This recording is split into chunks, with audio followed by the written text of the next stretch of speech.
right, so many of you know that I have been in these streets beating down the doors at every network and anybody who wants to hear my frustrations with how racism exists in media. And so, as a CEO of my own company where I'm a content creator, there's a lot of other content creators out there in these streets that look like me and that are creating content for the world. And I think that oftentimes we are put in categories where because you're brown skin, you're urban, or you're a black content creator when we're just content creators. And so today's show is special to me. Blue Damage, my friend Deon Taylor is the CEO of Hidden Empire Group. He's here, and also actor who everybody knows, Tyrin Turner. We're here to talk about the new movie Fatale, but we also get into a lot of the things that I know we're all equally passionate about. So welcome to the show. I'm glad that you're here. Thanks for having me and us. What's up, Jay? How you doing, man? I'm good. I'm glad that we got Tyrin here. His internet and his little setup was almost a menace to society, but it wasn't a problem. God, right? It Really? wasn't a problem. Hey, Jason, I swear to God, you look like Drake's alter ego. But go ahead, that's another story. I told you, Jason. It's not just me. You're Drake. Yeah, Blue said I look like what a kid would look like had Chris Brown and Drake had one, but that was a whole other lesson in anatomy that we don't need to get into. But listen, I'm glad that we're able to catch up with you guys. Tyrin, I usually run into at Jamie Foxx parties, so it's good to see each other in COVID in a safe environment, Yeah. And so Deon is up in Sacramento, right? Is that where you're at? Yeah, I'm up near. I'm in Granite Bay, which is up more towards Tahoe. So Granite Bay, I'm from Stockton. So Granite Bay is the area where people have a lot of money. I just gonna throw that out there. Man, go ahead, man. Go ahead, man. So Deon is out here putting out blockbuster films, and one of the films that we recently put on Hollywood Unlocked Instagram was the trailer to the new movie Fatale. Life is a road, straight and narrow. Stay on the road, and it will take you safely home. But make a wrong turn, and you will meet the darkness.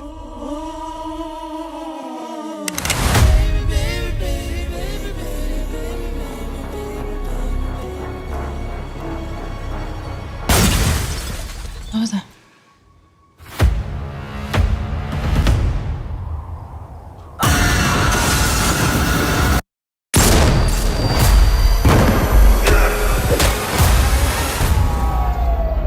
The detective's here.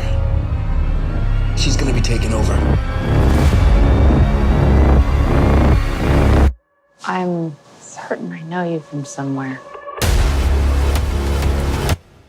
I don't think so. Come on, stay and play.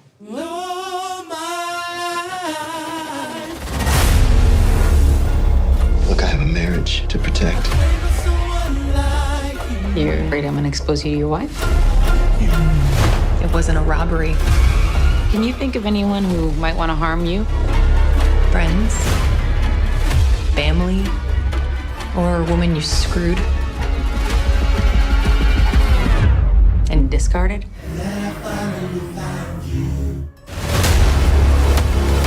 This wasn't part of the plan.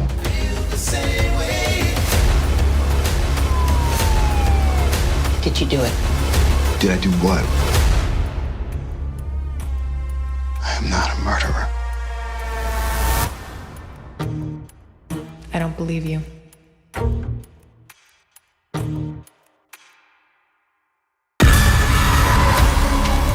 made one wrong turn,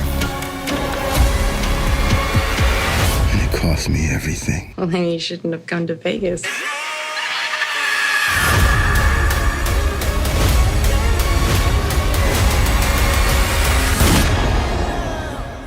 God, nothing's easy with you.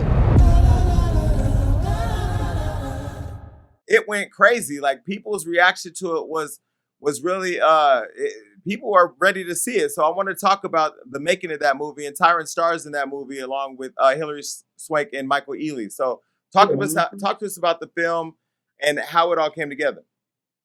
Man, well, first of all, the movie is absolutely incredible, man. I'm excited to have the movie coming out December 18th. That's number one. But yeah, man, if you're a fan of movies like Gone Girl, if you're a fan of Basic Instinct, if you're a fan of Fatal Attraction, this is going to be one for you. What I think is unique about the movie, though, is I've seen some people like, oh man, we've seen this movie before. We've seen something like this before. I'm like, you ain't seen this. You ain't seen this. You might have the same kind of rubber on it, but this ain't the tire you've seen before because we got some special moments in it. And we heard this, when I put out Intruder and Black and Blue last year, I would hear the rumblings. You know what I mean? Like, oh man, I think then people come right up the theater like, yo, I ain't never seen nothing like that before. So I think it's gonna be great. The movie is it has a lot to say, like Black and Blue. It has a very serious message in it. But the thriller aspect of the movie is next level. Michael Ealy, I believe, is his best performance we've seen. Hilary, he's opposite a two-time Academy Award winner. And then when we were able to get Tyrin Turner, to bring his essence to the film, that's when I knew we had something special, man. I love to make movies that speak to the audience and speak to the culture, and that's what I live for, man. I think we really did that again. Now, one thing that I know when we posted it, some of the comments, of course, were trying to compare it to other movies. One of them, I think, was obsessed. I can't remember all the comments, but more comments than any were excited to see the film. And one thing that jumped out the screen to me, just looking at the trailer, was the fact that there's an interracial situation. You know what I mean? Right. Like Right. you got a crazy white girl. Now I love Hilary Swank. I'm a fan. I'm a fan of her business acumen. But I don't think I've ever seen Hilary be a psychopath. And so was that one of the unique things for you, just having that interracial situation that definitely is different than anything else that you mentioned? Well, you know what's interesting, man? I'm a new type of filmmaker in terms of like the voice that I'm trying to bring to the big screen. I love a universal message. And one of the biggest things that I'm advocate for is putting us in movies that are colorless, if that makes sense. We understand that we have to live in a world where it's black and white. Look, I'm an activist. I'm out here fighting for that every day. But I love where people could just body roles that it didn't matter like what color that person was. So Denzel has been incredible in doing that, right? We don't question Denzel being black in films. We just be like, yo, that shit was crazy. And this movie is similar in a way to where we're trying to show Michael Ealy as a successful black man in LA. And this is not black and white, although it comes down to it at some point. It's not really that, man. Hilary is incredible in the film. But I will say this. How do you know she's crazy and he's not? Right. I'm happy you said that. I'm happy you said that. I'm happy you said that because I have a question. I have a statement and a question. I'll tell you why, just so I can set Blue off, because typically the women are the people who are crazy. Yeah, you know what, Jason? Let's not do that, Jason. I ain't touching that. I'm keeping it cute today. No, my question is, my statement is, I don't know if you guys realized this when you were making the film, but given how cathartic thrillers are, thriller is actually my favorite genre because I love watching the crazy things that happen during thrillers. But I'm wondering if you guys noted that with Karen's Gone Wild being a big thing this year, I think there might be some really cathartic reactions to watching a Karen be crazy. Let's be honest. Hilary Swank looks like a straight up crazy Karen from the park. In the trailer. Well, she looks like she's gonna call the police if you cough too loud. Yeah, if you build these films, what I've learned is as an independent filmmaker is if you build these films and you drop them into the zeitgeist of the culture, it's much better for people to actually draw things that they want to draw from the film more than you trying to tell them what to look at and what to see. And I think this movie does a great job of, first of all, you're going to see Hilary and Michael go to war. You're going to see Tyrin come in and try to handle, he's playing the cousin of Michael E. He tries to fix this thing. And I will tell you this, man, we've heard some critics say it's the most twisty, turny movie of the year. It really is. You will keep guessing. You will keep trying to figure it out. And we kind of had a movie like this at the beginning of last year with The Intruder. I used to ask people, do you know how Dennis Quaid is getting in the house? And people would tell me all these different crazy things. And then finally I said, just go watch the film. And they're like, damn, he was living under the house? I'm like, yeah, this movie has a giant twist like that. you did send a private link to my editor to watch it, and she called me and said, "This film is not what you think it is." And there's a lot more to it. And I purposely didn't want to see it before I want to pay to watch it. Like I want to pay to support and watch it. I appreciate that, man. Thank you. Can I get the link though? Can I get the link? I mean, I'll pay, but can I get the link? That's what's wrong. That's exactly, and that's why you women end up being fatal, because y'all so busy trying to get the bootleg version or the Jason. or the Jason. No. We're not doing this, Jason. Jason, we're not doing. I do have a question about that though. Why do you guys think? And I'm asking all these men because I realize I am the only woman here. Why do you guys think movies like Gone Girl that you mentioned, which I loved as a book, loved as a movie, why do you think people love watching women go crazy in these movies so much? It's a really popular theme for a reason. Is this what you guys think about all of us? Be honest. Because it connects with reality. I said that at the top of the show. Jason, I wasn't asking you, but you know. I think Fatal Attraction and Gone Girl, and even the movies we were just talking, Obsessed, and all these, all these interesting films, man, are I think they're nightmares. And I think whenever you can kind of build out a world where people could actually see things play out on screen, in full HD, and you get to actually say what you would do or put yourself in that world.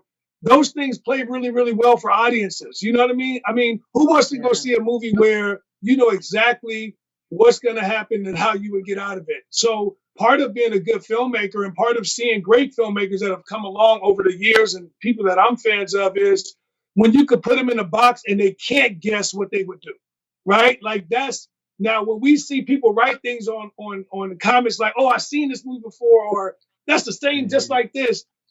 Some filmmakers go, I can't wait for them to see it, like me, because I want you to think that until you get into the theater, and then you go, oh man, now you're pleasantly surprised and you're having a good time. And next thing you know, you're eating popcorn and throwing it at the screen and you're talking. And that's what I pride myself on.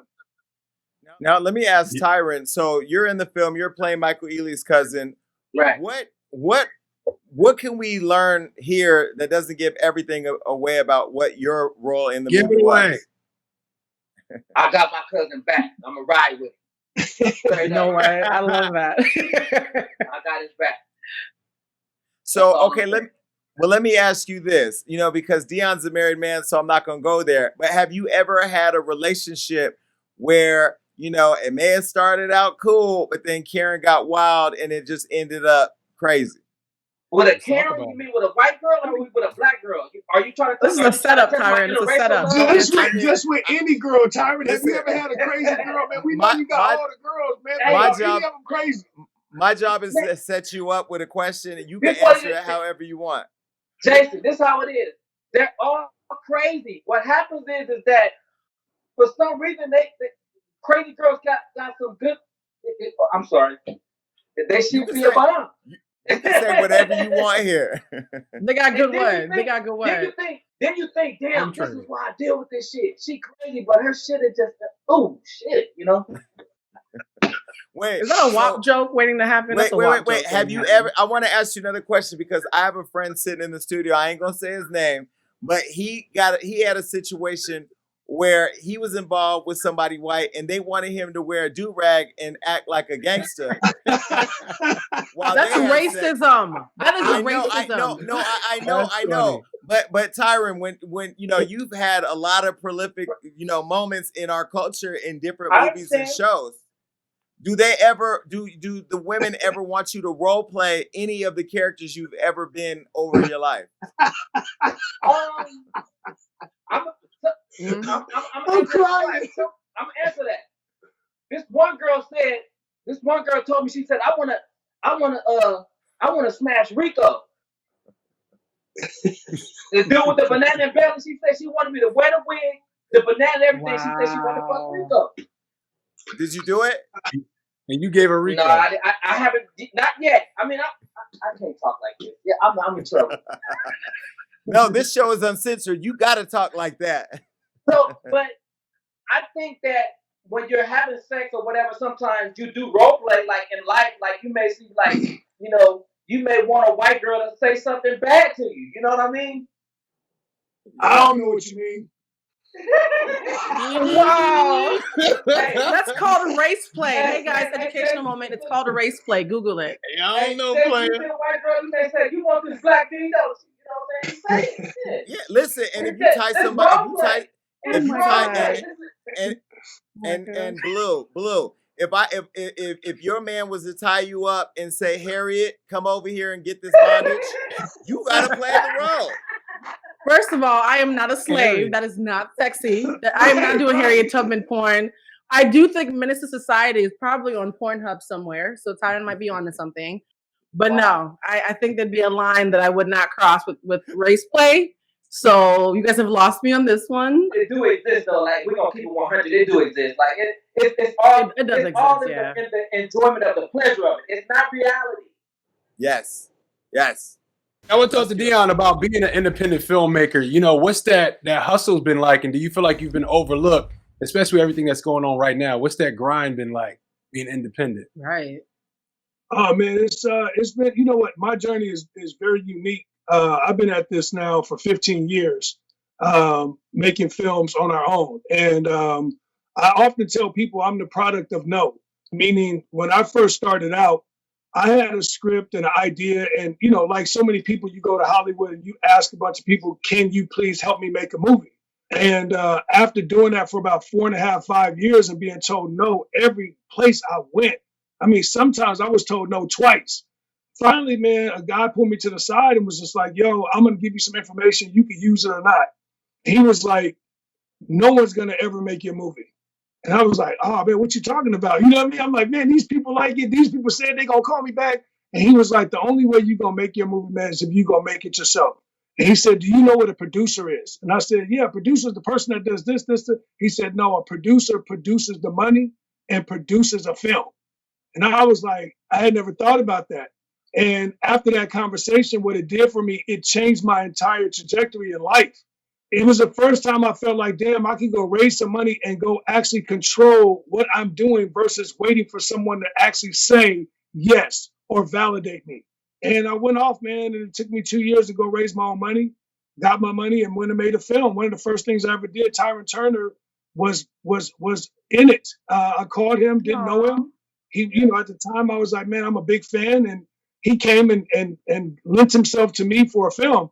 And here we are 14 years later, man, with, you know, arguably one of the biggest independent film companies in Hollywood. And 2019, you know, on par to having $100 million, you know, career over the 5 movies we've made. And still, it's a blessing, man. Every time I touch a movie, people don't realize that those films are 100% independent, and that I'm actually making phone calls and asking people to please participate with me and my wife, who's my partner, and go make movies, man. And now, yeah, go ahead, T. Can I say something? So Jason, here is Deon, right? Like he's a great filmmaker. Here he is, worked with 2-time award winner Hilary Swank, myself, and my problem is when it comes to black filmmakers, it's always we gotta with black people, it's like, oh, we gotta read the script, we gotta do this, we gotta do that. Now, mind you, I've seen white boys give scripts to people, to a lot of my friends. They don't even read the script and they just say we're in. But when it comes to us, we gotta overread the script. We gotta who's it, all this other mess, and I think that's the problem. That one of the problems that I think it is, people just can't believe that Deon is the truth and that he's really a great filmmaker. And it's just time for people to stop in Black Hollywood to give him his props and be like, just sit down with him. You wouldn't do that if Antoine Fuqua or F. Gary Gray or what's the guy that did the Django? Quentin Tarantino. If they ask somebody to do a film, they don't even have to read the script. I've seen people attach their names to stuff without even a script being made. So let's just stop the goofiness and let's just get to work. I appreciate Deon because, you know, he's one of the people that believed in me. You know what I mean? And like I tell people like this, if you look at people like Michael B. Jordan, Ryan Coogler did 5 movies with him to get the people to know who he was. Look at John Singleton with Tyrese. They did 4 movies with those guys. Sometimes you need somebody to champion for you, like in this industry. I mean, the white boys work with each other all the time. And I just want to say, I want to get off my chest. I mean, Deon is a great director, man. Go ahead, Jason. No. First of all, I think that's a great segue into why this interview even came about. Besides the film that's coming out, is that Deon is very different, and you just said a mouthful. And I want to just jump in really quick and say that, in my own conversations with Deon, which I'll get into in a minute, I've been very vocal about racism in media as somebody who's coming from the they look at me as spilling the tea or dropping the story, but I'm a tech entrepreneur. I am a content creator. You know what I mean? And so when you talk about what you just said, I'll just use one quick example, right? Quibi, one of the biggest fucking disasters we've seen, where Jeffrey Katzenberg and them white boys got billions of dollars to launch an online network right in the midst of COVID and wasted all that money, and it all went down the drain, and nobody watched it and nobody talked about it, and they had all these big names, and then they're just going to move on and go do something else, right? And then when it comes to us in Hollywood, you got to overly sell, overly pitch. You got to show your blood type. You got to go and show family photos. You got to, you got to do a lot of shuffling and tap dancing for motherfuckers just to be given the respect when they know you're going to bring the box office because you drive the culture. And that to me, I think maybe that's what drove you, Deon, to become an independent filmmaker. But now, like me getting the nose, it drives you, it's just even further to be more successful and to prove everybody wrong. No, it's everything, man. It's you wake up every day with a chip on your shoulder. And I don't think anyone is outworking me right now in Hollywood. I know that for a fact. But it makes you drive, man. It is something that's inside of you where every morning you're waking up and you're determined to outdo everything and everyone around you because you have been told no, you have seen the BS. You are playing a political game, but at the same time, you're not. And that's where I think I've kind of broken away from the traditional, he's just doing independent films. Like, no, we're making our own films and we're partnering with studios and we're distributing those movies worldwide every time we step out, period. There is no ifs, and buts about it. And you're right. The thing that we're trying to change right now, and Jason, you're doing a wonderful job of this, and so is this platform we're on right now. You can control you. You can own you. And that's my biggest message to everybody out there I don't care if it's about tea or real estate or whatever the hell it is. The fact of the matter is that we need to become examples of the fact that we can be our own brand and own our own self. And oh, by the way, while we're on the subject, everybody can win. We got this slave mentality about only one person could have an unlock. Only one director could be hot right now. Only one actor could be hot right now. Only one comedian could be hot right now. That's a lie, man. That's something that they've instilled in us. And that's why I always say it's a new era on my Instagram. It's a new era where we root for each other. We support each other. You know how many cups of water it is in the sea? Real quick, if you could tell us through your journey, what you have learned when it comes to ownership and keeping your the ownership of your IP. What is some advice you can give to people out there, creatives out there, to help keep that going? Because I think, we got to buy black. We also got to know how to stay independent and not give up our intellectual property. That's a great question. Great question, man. It's called a film business for a reason. We have to learn the other side. I stumbled so hard, man, and hurt myself so many times doing this. It took me to make 3 movies independently and watch them on TV, and I was sitting there broke, putting 50 cents in my gas tank, straight up, counting quarters out of a jar, watching the stuff that I made. I'm like, damn, well, what happened? We didn't get nothing for that. Then I began to understand that you have to learn when you make a film, how do they distribute it? What are you getting for distribution? Do you want an MG? Most people, we get caught with the MG, which is a money guarantee. So they give you a little bit of money. You don't realize that that money they're giving you is taxed 50,000 times and it's recurring interest. You might not want an MG if you don't need that 100 grand. You might want them to cut the check and be like, yo, I want to participate in the sale, right? So learning little things about what they're doing business-wise is a very, very big thing. The other part of it is when you start making your own film, you have to have ownership. Don't sell your whole movie to anyone. Right now, what we're building is a library. We own all of our films. We own our library. God willing, man, in the next 5, 6 years, I'll be able to have a library that I can give to my son and my daughter. And if they want to go make Intruder 3, or if they want to go make Fatale 6 or remake that, they can do it. That's the part that we have to remember. When you look at a movie, a classic movie like Menace to Society, it's one of the most prolific films we've ever seen. The Hughes brothers are geniuses, right? But we have to now find out if we want to make another Menace to Society, which we looked into, like, yo, how do we take Tyrin and Lorenz Tate? And you got to go to the studio. You got to go talk to them. It's like, man, so part of it is, yeah, it's okay to be work for hire sometimes. But as you do 1, 2 for them, do 1, 2, 3 for you. That's the whole thing, man. That is the harder route, but it's the more beneficial route because, you know, and it's the most valuable route because, like you said, when you own that IP, you know, people call us to license interviews that we've done here and there, whatever. I'm like, yo, this is what you got to pay for it if you want it. If not, it's cool, you know.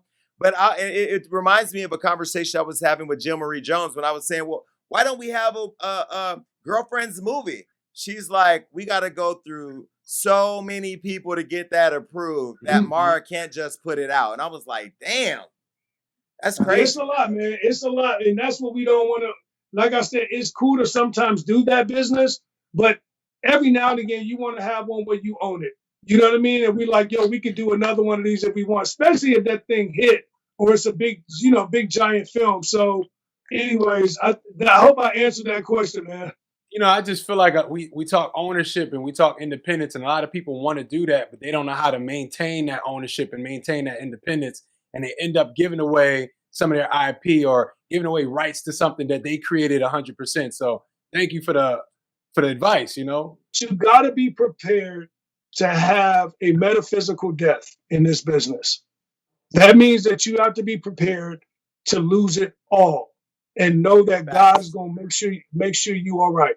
The minute that you start worrying like, oh man, I gotta sell it because they the only people that's gonna offer it. Look, man, I made a movie 5 years ago called Meet the Blacks for $1 million. No one would distribute it, no one would buy it. Tyrin jumped into that film as well. You know what we did? We put the movie in the theater by ourselves. Me and Roxanne got on the phone and called every theater and made our own posters, our own trailers, and put that in there. It opened number 7 in the world. That's when you understand, like, you got to just do it, man, period. And don't let nobody tell you different. This is our time, man. God got us, man, straight up.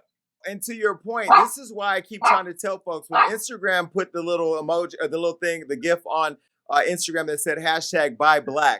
Let's be very clear. Ownership is the new black, right? That's why when I started Hollywood Unlocked from day one, just like you starting your company, ownership was always important to me. And then, you know, when people start seeing you doing your thing, then here comes everybody trying to give you, you know, money to own and start to control your shit. But what I love about the conversation we're having now, what people don't know behind the scenes, I had done an article that came out recently in Black Enterprise where I talked about racism in media and the disproportion, where they weren't appropriating funds equitably to Black and non-Black media companies. And the first thing Deon said was, we got to make sure that Hollywood Unlocked is at the table with Lionsgate. We got to make sure that you're at the table with Sony. We got to make sure that your name is in the ears of these people who are spending ad dollars, so that way that they're investing in your brand. Now, I can tell you, in the 5 years that we've been in existence, I know Black CEOs of and presidents of labels and everything. That was the first time I had that conversation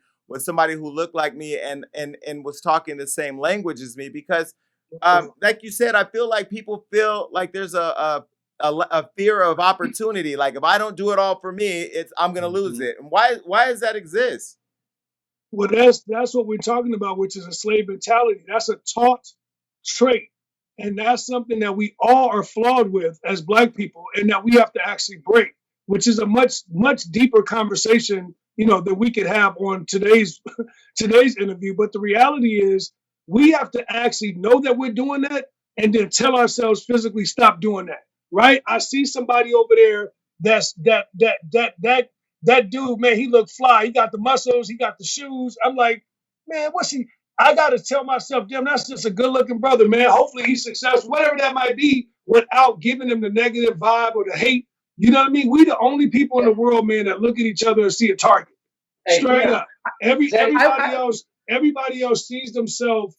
They clear. That's why Steven Spielberg and J.J. Abrams could make multiple TV shows together. We're still trying to figure out when we're going to see a Denzel Halle Berry movie or a Jamie Foxx Denzel Will Smith movie.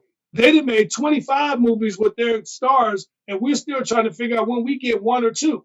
And that should not be like that. It's because we never get to work together, or we've been told through Hollywood, oh, you guys don't work internationally, so that won't work. Bullshit. BS. Like we work all over the world. That was another point I wanted to make, though, about this movie Fatale, that, you know, the quality of the movie, the story that you're telling, the people in the film, you know, why don't they allow us to tell more stories that aren't just the cliche stories from the hood or the stories that we all know? Do they not think that we can? I mean, you look at the success of Black Panther. You look at, Yes. I mean, wasn't Black people doing that, but you see the success of Black Panther. You see the success of Straight Outta Compton and the films that you've done. Why do they not want to take a risk, or are they starting to take risks? I think they're starting to take risks, but I think it's also independent filmmakers like myself and those others that are out there that are making their own content. But we got to actually make that content so they can see that it works. Everything that I've learned is they're always comparing it to something else, right? So if you even we're talking about this right now. Now I've given you Fatale, two-time Academy Award winner Hilary Swank, multiple nominated Oscar cinematographer on board, Tyrin Turner, Michael Ealy, right? The trailer looks phenomenal. And the first thing people say is, oh, it looks like Obsessed. Well, that's not a bad thing, but at the same time, it doesn't. Do you know what I mean? So what I'm saying is we have to give them the different tools so we can begin to work. Look, I think people like Will Packer doing an amazing job. The folks over at Warner Brothers, there's a Black female executive over there that's created. She got behind Just Mercy, like amazing job. Like, you know, Jordan Peele, he changed the narrative of everything we're seeing right now with Get Out and then with Us. I think it's a new movement that's happening where we're going like, yo, we don't have to make the same type of movie every time. And oh, by the way, we don't have to ask for permission. I just seen yesterday, Nate Parker dropped his new trailer.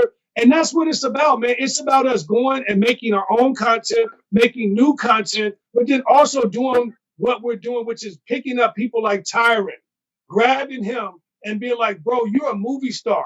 We throw away our movie stars all the time. Where's Cuba Gooding Jr. at? Why can't he get a job?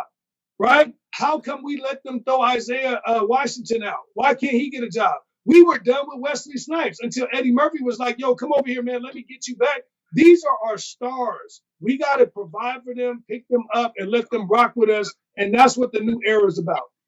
Everything that you guys are talking about, as far as why are there not more opportunities or why are we throwing away our stars, it actually comes down to fear, right? So you can either be coming from a place of lack or a place of abundance. And what people don't realize is Black excellence and the need to always have Black excellence is a result of trauma. So to Tyron's point about, well, why do you have to read the script and why does it have to be perfect? It's because Black people have been systemically taught that if you are not Black excellence, you don't get to be normal. And so I guess my question is, how would you give advice to people in the industry who want to build relationships while still respecting the fact that if an Isaiah Washington or someone who has a mark on their name or Nate Parker has a mark on their name, you are potentially putting your neck on the line. Like, how do you find that balance of having your homies back, but also not, you know, cutting off your own paycheck? That's a real fear for a lot of creatives that I always hear about. When the white boys go, when they have lunch and dinner, like when Steven Spielberg and Bruckheimer get together, they go have dinner. They make the deal there within themselves, and then the agent probably close it. But as friends, they go do it. And I think the problem with us is that, oh, it's just Deon. I'm gonna have my agent on it. It can't be good. It can't be right. You know what I mean? And that's the problem. We had Hilary Swank attached to our project, and you know, it's still Black people, niggas that still say, "Oh, I want to read the script." That's how they do us. Cause you know why? It's Deon Taylor. He can't have it. He don't have the talent. No, it can't be. It can't be right. And yet, and still, there are Black actors with other powerful Black actors and white actors or people who have influence. Because the thing about the industry is no matter what the color is, we all have a connection. We all are one person away, if not direct to somebody. So why are white people not championing the conversation that we're having to say, hey, do you hear what they're saying? Like we need to have this conversation. Why are white people afraid to have it? I think that's happening. I can only speak to my experience and what I'm going through and how I'm approaching life and the film world. I know some of these people have done things that have scarred them in Hollywood, and they're around. But my message is everyone deserves a second chance, man. It doesn't matter who you are, what you've done. Everyone at some point deserves to be, in people's thoughts and like, yo, I'm gonna give this person a second chance. Black or white, Asian, gay, it doesn't matter. Straight, transsexual, whatever it is, you deserve a chance. Period. That we live in a real world, man. And I would say that we are beginning to have white people and white executives begin to champion us and actors. Look at me. I'm an independent filmmaker. My last three movies, Dennis Quaid came and did my $3 million movie. Right? Like that's changed. Right? Frank Grillo from the Avengers came and worked with me and Tyrese and Naomi Harris. That's changed. Hilary Swank saying, man, I know you guys don't have a lot of money, but this script is great and you're great. I'm coming to work. This is how it happens. And this is what I'm trying to tell. We always manage to talk about the negative, but we have to be people that's constantly showing the positive so we can begin to move down the road. There are people making change right now. What Charles King is doing at Macro is incredible. What Cameron Mitchell is doing with his new company is incredible. Like, we just got to push, man. And we got to stop talking about, oh, man, look what they doing to us. Like, man, we know what it is. Let's have a conversation. Y'all fix it and let's get to work. Not too long ago, Spike Lee criticized Tyler Perry for the type of films that he was making. And I didn't personally think that was good for the space that we're talking about right now, because it shows them that we're divided, right? I feel like if Tyler Perry's going to dress up like a woman and go out and pack movie houses and stadiums, be a Madea, that's your thing. If you're Will Packer and you want to tell NWA story, do your thing. I feel like there's enough room in the space for all of us to do what we're doing, And so do you feel like those conversations are hurtful to what we're talking about as a collective? Yeah, because your art is your art. I'll tell you guys a real story. I'm from Gary, Indiana. I was able to get out of Gary because of the violence, and I had multiple cousins killed by gun violence. My mom packed up a car and moved me. We were homeless. We moved to California. I slept on these people's floor for a year.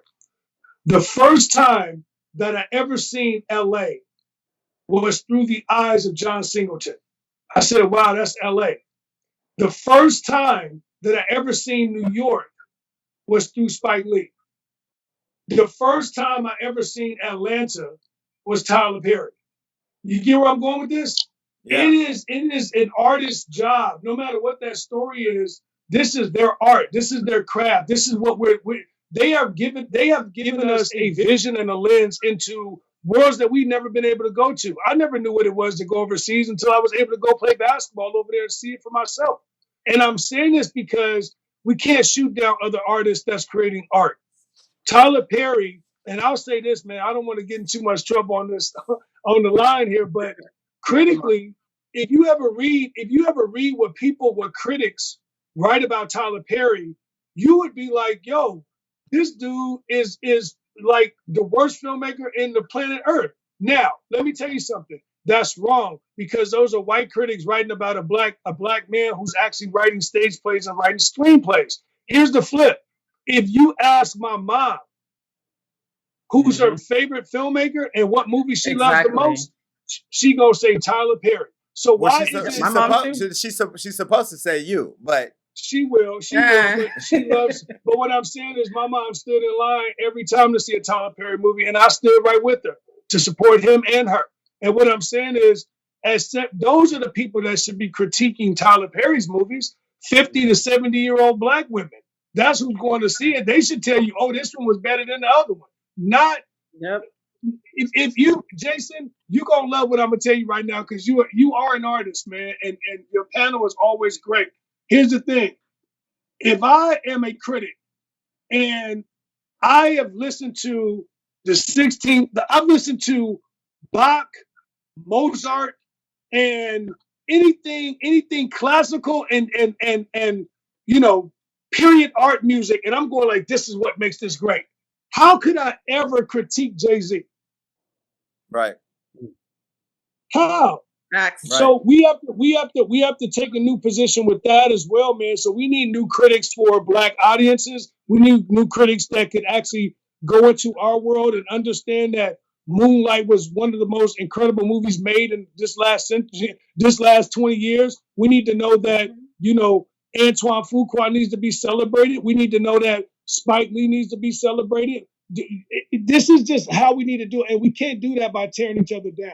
What I don't like about like certain gossip sites and different people that spill tea is, if you remember when George Floyd got killed a couple of months ago, you know what everybody did that was incredible? Everybody stopped gossiping. And you know what we did as a people? We all pointed our umbrellas, our platforms to one thing: social injustice. You included, Jason. And you know what happened? We moved the globe.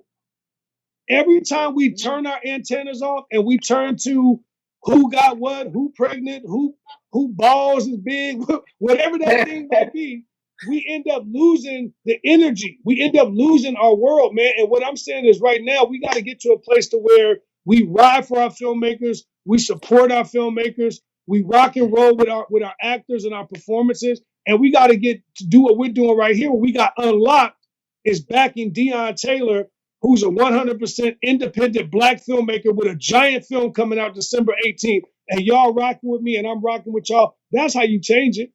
But I mean, let me say this: both can coexist, because the fact is, somebody baby mama gonna do some dumb shit, some rapper gonna do some dumb shit. But I'm gonna tell you the problem that I have with what you just said. I'm gonna tell you the problem I have with what you said. A lot of these Black actors who we help put on and make it to where they are don't come back and show support to Black media outlets, and I've been very vocal about that. They get to a certain level of success, and when you talk about the Black actors being forgotten by the industry, hell, the Black actors forget the platforms that put them there. And the reason why we were so instrumental in being able to move the globe around Black Lives Matter is because we write about Black lives every day. We write about Black actors every day. We write about Black rappers. They only focus on when there's a critical viewpoint. But guess what? White people are critical with y'all every day. And so I have been very vocal about okay, I want to get on a soapbox, but we got time. When you talk about Black Lives Matter, Black Lives matters not only when a knee is on a Black man's neck. It matters when you talk about how you circulate dollars in Black businesses. It talks about how it matters when you talk about actors like Tyrin, who can walk in any room and we know who he is because we've seen him in some of the films, the best films in our culture. Why is it that we don't continue to repeat that investment? And why do we demonize people that look like us because they may say something that we don't like or that they don't give us the privilege that we've been seeking for our whole career? Why does that problem exist? Jay, you got to hold them. I would just say you got to hold these people accountable like I'm doing, right? The reality is, I'll tell you what happened, man. People keep saying I want to be out of 2020, but the fact of the matter is 2020 was the most prolific, incredible year for all of us because it was the first time we got to sit down, shut up, and look at ourselves. Period. I agree. Amen. I agree. And what I'm saying is, my wife, and our group, Be Woke Vote, we've been marching for over 140 days, man. We got 856,000 people registered to vote over the last 7 months. Now, why am I telling you that? Oh, wow. Because while we were out marching, while you was out marching, while y'all was out doing what y'all was doing, we was out fighting, you can now begin to look now back at which celebrities weren't out there, which actors weren't out there, which musicians weren't out there. Now, I'm saying that because this was the moment where it's not about, damn, I can't really go out there and say nothing because I don't want them to not hire me. No, this was a war against humanity and us. You have to go out there. So now, those are the same people that I'm seeing that are also turning their backs on Black media when they blow up. And what I'm saying is we got to now hold those people accountable, man. You got to show up for Unlocked. You got to show up for all the other sites. You got to show up. I pride myself, and you can go do the homework. I speak to Black critics and Black writers and Black reporters every time I have an opportunity. Sometimes I set up Zooms just to say hello. And that's because when no one would write a story about me or have a time of day for me, someone black wrote a story about Deon Taylor's a really dope filmmaker. So yeah, Jay, you doing the right thing, man, by holding people accountable. Because guess what? We don't want you in the culture if you're not for the culture. Facts. And we definitely don't want you benefiting from it if you ain't investing in it. Right. You can't keep selling That all your part. stuff to us, but then we go to war and you ain't there with us. I want to ask. It was white people out there marching with us, man. I want to ask Tyrin a question really quick. Tyrin, now as a black actor who's been in the game for, I think you've been in the game for more than 2 decades, right? Yeah. Now, have you ever had an experience where you felt that race played a part in you not getting a job or you not getting an opportunity?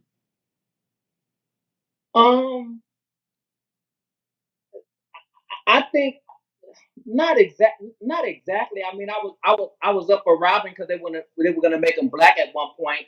But I think my problem is this black people. When I did Minister Society, it was so in people's eyes it was so groundbreaking that every black filmmaker or whatever. I think that was the problem. They was trying to go find their own Kane or their own old dog. They didn't want to just elaborate on what that was. And like Deon said, you have to build and make stars. You know what I mean? White people are they make their stars. Martin Scorsese, he worked with Robert De Niro probably a billion times. They make sure that you understand who they are and what that is. You know what I mean? So I don't think race have really played a part like that with me like that. With I think it's our own people actually somewhat. Me, that's just what I've experienced. Mm-hmm. Well, I've said that, recently I was on the Clubhouse and I was in this whole conversation around when we got denied to attend the NAACP Awards, which I thought was crazy because the NAACP had hired a white publicity firm to run their red carpet. And so they denied us access and also denied us coverage on the carpet.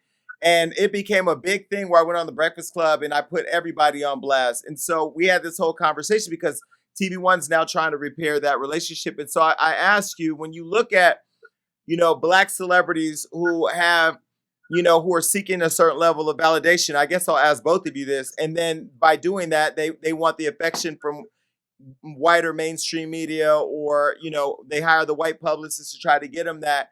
What do you think about that? And how do you think we, again, continue to say, hey, there's black publicists out there like Yvette Noshore or Tasha Whitten Griggs or other people who can do the same work these other people are. Why not invest in those brands? I think we just got to fight from the inside out like we're doing now. I think it starts with people like myself. It starts with people like Tyrin. It starts with people like Michael Ealy. It starts with, the actors that'll be coming out in Jordan Peele's Candyman. Like, we got to be accountable and we got to also give back, because the moment that you show this is what it is, then everybody actually conforms and does that. When you diss people or you like, oh, I ain't got to really talk to them, then everybody else be like, yeah, you ain't really got to talk to them. It has to be what we're doing. And I think, it's as important as what you're doing here at Unlocked, which is, Jay, people don't know it because they just kind of come here to get the tea or whatever that is you're selling. But they don't really realize, man, this is a platform and a voice, and this is a network. If you keep doing what you're doing, this becomes a channel. Why can't Unlocked be Entertainment Tonight? That's what people don't. That's what people don't see, and that's why we have to support and get behind all of these brands and all of these people. And that's why you have to be first generation owner and businessman and owner of your own network. You don't know how it goes, so sometimes you're going to fall, you're going to bump, you're going to make a mistake, you're going to say the wrong thing. But this is because you're first generation. We're all first generation director, first generation company owner, first generation homeowner. That's why it's important for us to lift each other up, because we don't know. We're trying to figure it out. And that's why I'm a fan of you, man, and what you're doing here. And, I'm just grateful for you having me and Tyrin, man, to actually push out our film Fatale, man, for December 18th. Yeah. I keep on hearing this concept of black famous versus real famous. And I think what Jason's spoken to is that sometimes people use black media to be black famous. And then once they become real famous, which is white famous and mainstream, they kind of run off because they've left us behind. Do you guys believe in the concept of Black famous versus mainstream famous, or is it all just the same to you? Now, that's interesting. I mean, I've heard that a bunch of times too. I don't really feed into it. You know, Kevin Hart used to say he was it's Black famous. Yeah. I think. yeah. Go ahead, T. I don't know. Well, I think that's what I think that's for us that half slave, half free. I think for me, I just want to just be recognized for doing great work and for my culture. And if it transcends to white, then that's fine. But it's first for my people. That's what I'm more about. And I just feel like as far as what I was gonna say, as far as black people, I feel like, but say for instance like a Will Smith or something, right? You don't you don't need your mama can go make a deal for you. One thing I like about LeBron is that he made sure his homies had the game, and then he did the same thing, right, Jason? So look at it like this: if you know you're a first round pick, and the contract for first round is $300 million, you there it is right there. Deon can go make that deal. Why do you gotta go to the white boy when Deon can make the same deal? And that's the problem. It's all perception. It's all perception. You can do the same. You have if Deon is the biggest director in the world, you got that interview, Jason. Why can't you have that interview? It's just all perception. Well, what I also like too is Deon, your relationship with Robert Smith. Robert reminds me of you and Robert remind me of Floyd and Al Heyman. Like we see y'all, but we don't see them. You know what I mean? And what I really like about what he's done is just again investing in our community, investing in people who are moving the culture forward. How important is it for people who get to a certain level of success to continue to invest back and invest black? Yeah, Robert, man, is obviously someone who has impacted and changed my life from every which way I could think of. Obviously, one of my closest friends, and I call him legend, but we also call him a unicorn based on the fact that he is the wealthiest African American man in the world. But what makes him tick and what's really interesting about him, and Tyrin has had many meetings with Robert. He could be on this thing with us right now. You wouldn't know he had that much money. His whole world is designed around philanthropy. I was philanthropy for him. He asked me one day, like, what's your goal? What do you want to do? And I said, I want to own my own film company, but I want to be different. He was like, how do you want to be different? And I said, well, Steven Spielberg was able to make movies like A Color Purple and Jaws, and no one ever questioned him jumping genres. I want to be the first black filmmaker that could do thrillers, horrors, comedies, and no one questions me. And he said, I want to back that dream. And he gave me my life. Now, before Robert gave all the money to Morehouse, what a lot of people don't understand is Robert has already given away $200-300 million over the last 15, 20 years. That's just who he is. He just never was out in the public. And only certain times people like that are on earth, and you have to wrap your arms around them and protect them and make sure they're around. This is a guy who has put up money in Africa, has put money into communities, who has, I think Robert has close to $100 million in the pancreatic cancer research right now for that's affecting black people. He's getting ready to do a whole thing around the vaccine so they can educate us on vaccines. Like this is like a real guy that I'm hoping that people are understanding who he is and what he is and why he's here. It's a blessing to have someone like him on this planet that's really doing all the things he's doing. Now, are people happy that he's here and he's doing the stuff he's doing? I would say that we are, but there are some forces that are not. So at the same time, man, we got to celebrate him in the same way we protect Dave Chappelle and some of these other people that we know are the voice for us. We have to do the same exact thing for Robert, man. He is a very, very unique and special voice for us as black people. Well, what I love is just the selflessness of his contributions. You know what I mean? When you make a certain level of money, you know, there is no, I mean, yes, you should be giving back, but you're not obligated to. And the fact that he does so selflessly, and the fact that, you know, he's been able to, you know, make in a way, like you said, and I thought that was powerful. He gave you your life. I mean, being able to breathe life into your dreams and your ideas is just creating more Robert Smiths, right? And I think that really embodies, I think, the spirit of what we were talking about today, and how we shouldn't just say Black Lives Matter for the sake of a hashtag on Instagram, but we should actually be pouring into Black creators and Black businesses, Black brands, and Black people who are going to continue to elevate our people and our culture. 100%, man. I'll leave you with this. He signed the Pledge Act. And for those that are out there asking, what is that? That means that this man is worth billions of dollars. And when he dies, all of that money goes to charities and communities around the country. Wow. Now, who do you know that would do that? I wouldn't do it. Wow. No. Man, but Jason, let me tell you guys, all of you, man, thank you so much. December 18th.